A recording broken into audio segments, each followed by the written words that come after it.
بسم الله الرحمن الرحيم الحمد لله رب العالمين وصلى الله وسلم وبارك على عبده ورسوله الأمين نبينا محمد وعلى آله وصحبه ومن اهتدى بهديه واستنى بسنته إلى يوم الدين أما بعد السلام عليكم ورحمة الله وبركاته. I know that you have a lot of questions to be answered, and this is one of the easiest way of dodging questions is we're out of time, and you forget about the question, but inshallah I'll try my best. After finishing hadith number 4, inshallah we will try our best to answer as many questions as possible. Hadith number 4, who will read this? Yes, brother. Narrated Abu Huraira radiyallahu anhu, Allah's Messenger sallallahu alaihi wasallam said, if any one of you performs ablution, he should put water in his nose and then blow it out. And whoever cleans his private parts with stones should do so with odd numbers. And whoever wakes up from his sleep should wash his hands before putting them in the water for ablution, because nobody knows where his hands were during sleep. Okay, now this hadith mentioned 3 important topics, and I don't know if time would permit, but inshallah we'll try our best. First topic is the ruling on what is known as al-istinshaq wal-istinthar. What is the meaning of istinshaq? It's inhaling, and the hadith clearly states that whoever performs wudu, he should not inhale, blow. So how can I blow water before I? So this is understood from the hadith and from other hadiths. So part of washing the face is that you bring water and you inhale the water up your nostrils through breathing it, doing this. Of course, don't overdo it because you'll drown, but it is sufficient enough to enter the water into this area, and then you blow it using your breath again. And this is the sunnah.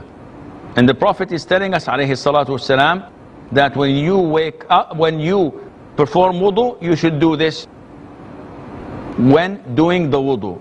But before that, also in other hadiths, we have also rinsing the mouth, madmada. What is that? Getting water, putting it in your mouth and turning it around your mouth to clean whatever there is, and then spitting it out. So we have this rinsing, and we have inhaling and blowing your nose, part of the sunnah.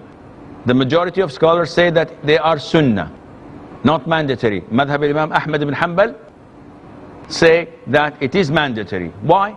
Because throughout the life of the Prophet ﷺ, never reported to us that he did not do it. On the contrary, in the hadith of Laqit ibn Sabrah, may Allah be pleased with him, the Prophet told him to exaggerate in rinsing your mouth and blowing your nose unless you are fasting. So he told him, exaggerate, baligh, do it a lot, which means that it is something that is mandatory. Now, the first part is the ruling on rinsing your mouth, inhaling the water and blowing it in wudu. Of course, we know part of the etiquettes that we do this when we wake up from sleep. We have to blow our nose 3 times when you wake up from sleep. And the Prophet told us, alayhi salatu wasalam, that the shaitan sleeps on your nostrils. So when you wake up, you inhale and blow the water 3 times so that you can remove all of these traces. The second part in the hadith, whoever cleans his private parts with stones should do so with odd numbers. Now people say, cleaning your private parts with stones, what is this? Are we living in a cave in Tora Bora? What are you talking about? Well, listen, this hadith was said when? How many centuries? 15 centuries ago. And where were the people in Europe or in the US or in the Far East? Did they have these luxuries what we have now? No. So this is how the people cleaned themselves. And to find a religion that tells you whenever you urinate or defecate, it is part of your worshipping Allah, that you cleanse yourself, you purify yourself, you clean yourself, I don't know of other religions. I know only about mine. But I can see by practice that people don't clean themselves. And if you work somewhere that is un-Islamic, in the laundry, it's a filthy job. But look at the underwears of people without being noticed, because then they will think that you're a pervert. But because this is your job, you go, we have to wash it. You'll find filth. Not with the Muslims. Never. The Muslims' underwears are always as clean as it can be. Why? Because it's part of religion. I cannot pray with traces of urine or traces of feces in my clothes. So Islam tells us that it is part of your religion to clean yourself. It is part of your religion to always be in top form. And part of that is, when you answer the call of nature, you purify yourself. And purifying yourself has two ways. Either by using hard substances such as stones, tissue, toilet papers, anything that is hard, or by washing it. And this is the top way of cleaning yourself, by using water. Now, it was reported in Sahih Imam Muslim that the Jews were making fun of Salman al-Farisi. May Allah be pleased with him. And they said, your prophet taught you everything, even how to defecate, even how to answer the call of nature. Where is this? They're making fun. They're saying that your prophet, even this, Salman did not even pay attention to them. He's teaching them our religion. He said, yes, the Prophet ﷺ forbade us from facing or giving our back to the Qibla, to the Kaaba, when answering the call of nature. And he told us not to touch our private parts with our right hand. And he forbade us from cleaning ourselves with our right hands, or to clean ourselves in less than 3 stones. And whenever we want to stop, we should make that on odd numbers. Islam is a religion that controls everything in your life. It tells you everything you need to know. So in this hadith, the Prophet ﷺ is telling us that when you use istijmar, which is hard substances, you should use it on what? On witr. What is the meaning of witr? Odd numbers. And what is the meaning of even numbers? Shafa' wa shaf'i wal watr.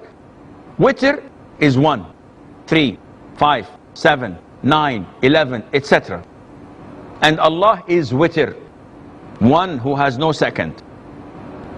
And that is why the Prophet said, alayhi salatu wasalam, O people of the Quran, pray witr, because Allah is witr and He loves witr. So the Prophet is saying the Arabic word, وَمَنْ اسْتَجْمَرَ فَلْيُوتِرْ. Whoever uses hard substances, toilet paper, stones, etc., then he should use it in odd numbers. So if you clean yourself by 4 stones, use a 5th. If you clean yourself in 6 wipes using toilet papers, use the 7th. So you have to have it on that. Is it a must or not? It's recommended. It is not a must, it's recommended. What about water? If I wash myself, do I use also odd numbers? Scholars say no.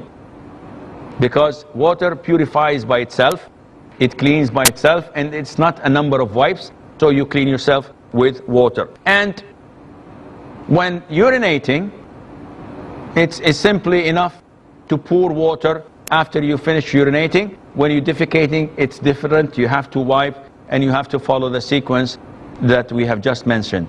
And the last and third issue is that the Prophet tells us, whenever you wake up, you have to wash your hands before putting them into the bucket or the utensils. Now one would say, what is this? What is this? Before, centuries ago, people did not have faucets. They did not have tap water. What did they have? They used to fetch water from the well and put it in a container or in a bucket. So people use this water. The Prophet is telling us, when you wake up, do not insert your hands into the bucket. But before you do that, wash your hands from the bucket itself, not inside. And then once your hands are washed, you can do that and take from the bucket as much as you want. Why? The Prophet said, ﷺ, because you do not know where your hands spend the night. What? I know. My hands were there next to me. What do you mean? He said, no. You, while being asleep, you do not know where your hands go. You might touch your private parts, you might touch something that is impure, and this would not be wise. Pollute the water when inserting your hands. So is this the reason only? Yes, and there might be another reason, that you don't know what the shaitan did with your hands. We know that he sleeps on the people's nostrils. What does he do with their hands? We do not know. And that is why scholars say, what about if a person goes to bed and before he sleeps, he puts a glove and he ties the glove and he goes to sleep, and he wakes up, he takes off the glove. Does he have to wash his hands, or can he put his hands in? The scholars say the ruling stays as it is. The Prophet told you to wash your hands, you have to wash your hands. So this is approximately what we need to know. The most important thing is the issue of inhaling water and cleansing your nose by blowing it. We have a break. Stay tuned, inshallah. We'll be right back. Assalamu alaikum and welcome back. So, questions? Yes, we'll take one from here, one from there. Yes, brother. Sheikh, it's related to the first hadith of intention. I just wanted to clarify with you, what is the ruling on combining intentions in ibadah? Because we have heard many of the scholars say that fard and mustahab cannot be combined. So I just wanted to know the general principle of combining intentions in ibadah. Well, the general principle is that if a particular ibadah is supposed to be done in a certain fashion, and another ibadah that shares the exact motion and the exact movement and the exact name can be performed, both can be performed as one, and you get both rewards. For example, if I go to the masjid after the adhan of Fajr, I know that I cannot sit until I pray 2 rak'ahs for greeting the masjid, tahiyyat al-masjid. And I know that part of the sunnah is to pray 2 rak'ahs, sunnat al-Fajr, the voluntary 2 rak'ahs of Fajr. So do I pray 2 plus 2? The scholars say no, pray 1. With the intention of sunnat al-Fajr, the tahiyyat al-masjid is gone. How about if I have something to pray for Allah, for example, istikhara? So can I pray 2 rak'ahs, intending that this is for Fajr, and this is for tahiyyat al-masjid, and also this is for istikhara? There's no reason not to. The Prophet said, whenever one of you wants to do something, he should pray 2 rak'ahs other than the faridah. I'm not praying faridah, I'm praying nafil. So this means that I can do this as well. Likewise, in tawaf al-ifadah, which is a pillar of Hajj, they call it tawaf al-ifadah, tawaf al-ziyara, tawaf al-hajj, it's all the same thing. It's supposed to be on the 10th of Dhul Hijjah, on the day of Eid, but you can have the option of doing it on the 11th, 12th and 13th. So if someone does not do it on the 10th, and before he moves out from the holy shrine, leaving, khalas, he finished everything, on the 12th or on the 13th, he offers tawaf al-ifadah and immediately leaves. Do we say, go back and do your tawaf al-wada', farewell tawaf? No, the tawaf al-wada' has been joined with tawaf al-ifadah because they have the same characteristics, etc. And that is why Shaykh ibn Uthaymeen, may Allah have mercy on his soul, said that the day of Arafah, if you fast it, how many years Allah forgives? 2 years. It's voluntary. He said that if you have days missed in Ramadan, and you fast the day missed in Ramadan, on Arafah, you get both rewards. 1 day of Ramadan has been fasted, and the 2 years of forgiveness also have been attained, and Allah Azza wa Jal knows best. Yes, brother. Assalamu alaikum. My question is regarding wudu. Regarding there are some paint spot on your hand or something. Since I belong to construction industry in India, I have seen that most of the construction projects are in remote places. Indian working pattern, they do not sanction times for Salah. And Indian working laborers, they are not offered clothes as per international labor laws for providing them masks, body cover, all. There are thousands of labor who work for painting the big sheds and all, and they have a lot of sprays of paint on them. And the schedule is very tight, and the laborers are also very poorly paid. So how can they match, like removing each and every stain, and it will cost them the job and all, everything. This, Akhi, this is an issue of belief. A worker, no matter how low his salary is, and no matter how difficult conditions are, and no matter how rigid the rules and regulations regarding taking a break, he has to set up his priorities. As a Muslim, what is your priority? To pray. As a Muslim, what is your priority? To obey Allah. If something else is telling you not to pray, or not to obey Allah, or not to do what Allah commands you to do, who do you follow? This answer would give you an indication what will happen to this individual on the Day of Judgment.